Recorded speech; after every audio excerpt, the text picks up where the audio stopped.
सम्पूर्णमा जय मसीह। के तपाईँ कुनै चिन्ता र फिक्रीमा त हुनुहुन्न? के कुराको चिन्ता लिँदै हुनुहुन्छ? के कुराको फिक्री गर्दै हुनुहुन्छ? यद्यपि कुनै चिन्ता र फिक्रीमा हुनुहुन्छ भनेदेखि चाहिँ त्यसलाई एक छेउमा राख्नुहोस् र आउनुहोस् हामी प्रभुको वचनबाट चाहिँ हामी हेर्नेछौँ।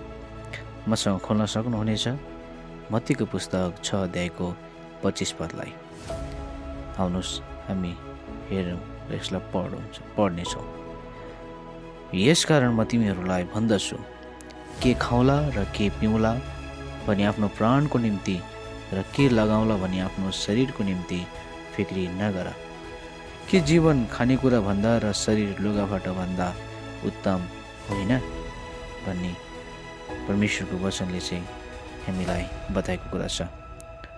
र यसैमा चाहिँ 34 पदले चाहिँ यसरी भन्दछ, यसकारण भोलिको निम्ति फिक्री नगर, किनकि भोलिको दिनले आफ्नो फिक्री आफै गर्नेछ।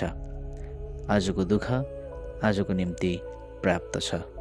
प्रभुको वचनले प्रत्येकलाई आशिष दिनुभएको होस् र यस वचनले अवश्य नै तपाईँको जीवनमा आशिष ल्याउनेछ।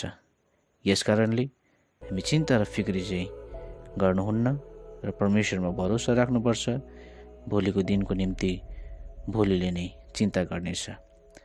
हुन्छ, सम्पूर्णलाई फेरि पनि जय मसीह।